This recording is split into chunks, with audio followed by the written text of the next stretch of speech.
हमारी जो जीव आत्मा ज्योति है, जो हम बोलते हैं, जिससे हम जागृत रहते हैं, चलते हैं, फिरते हैं, सोते हैं, जिसे हम प्राण समझते हैं, वो हमारे बीच में वही शिव स्वरूप है।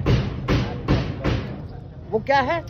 वही शिव स्वरूप है। शिव वही हमारे बीच में रहते हैं। अच्छा ना, जब तक वो हमारे बीच में है, हम अच्छे बुरे जो भी कर्म हैं करते हैं, लेकिन कुछ कर्म ऐसे हैं जो हम भूल जाते हैं, जिसमें हमारे भटक जाते हैं। तो इसलिए क्या है कि हम मानव शरीर में हैं, तो मानव शरीर में जो है हमें जो वो दिव्य शरीर का दिव्य ज्ञान होना चाहिए था, वो थोड़ा सा परिवर्तन किया है। क्यों?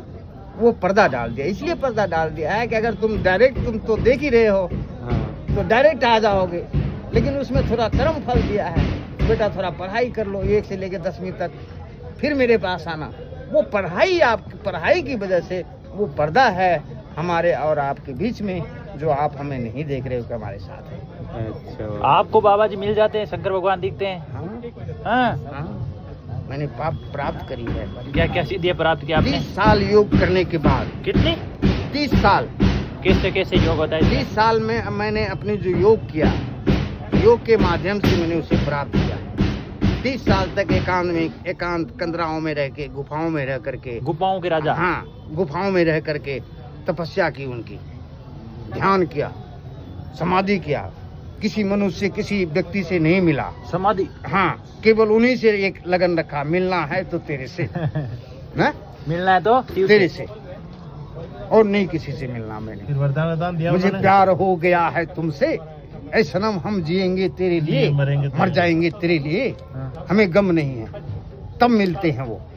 कब मिलते हैं? जब प्यार हो जैसे कोई कहता है कि ऐ सनम हमने प्यार किया है तेरे लिए, मर जाएंगे तेरे लिए, तो ऐसा प्रेम ईश्वर से करना चाहिए, तब मिलते हैं। तो आपने 30 साल में फिर मुकाबला हुआ?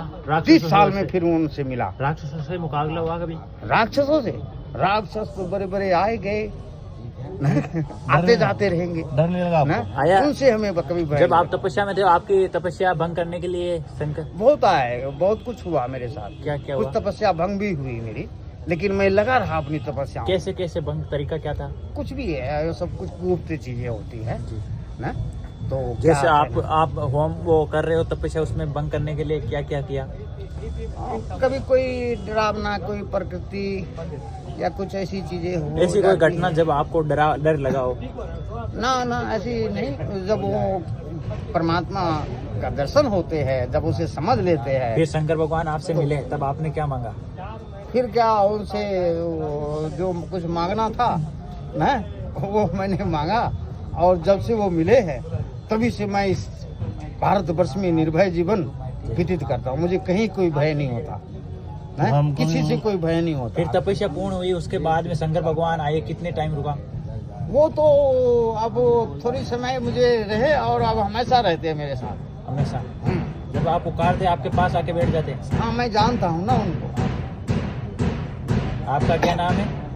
मेरा नाम थानापति घनानंद गिरी है। वैसे मुझे केदारनाथ गुफा वाले बाबा भी कहते हैं, कोई गौमुख वाले बाबा भी कहते हैं। पहली तपस्या मैं कुछ गुफाओं में, कंदराओं में किया हूँ, गौमुख में भी किया हूँ, बद्रीनाथ में भी किया हूँ। तो उस तपस्या के हिसाब से कुछ लोग गौमुख वाले कह देते थे, जो गौमुख केदारनाथ वाले बाबा, गुफा वाले बढ़िया लगे हमको। तो आप केदारनाथ? हाँ, तो अभी मैं काफी समय से केदारनाथ वाले बाबा जी के नाम से जाना जाता हूँ, और मुझे थानापति केदारनाथ धाम वाले भी कहते हैं। थानापति मुझे हमारे गुरुजनों से मिली है, हमारी एक पोस्ट है कार्य की। तो थानापति घनानंद गिरी मेरा नाम है, जो हमारे गुरु मूर्तियों ने दिए हैं। हमारे गुरु जी जूना अखाड़े के अध्यक्ष हैं ना।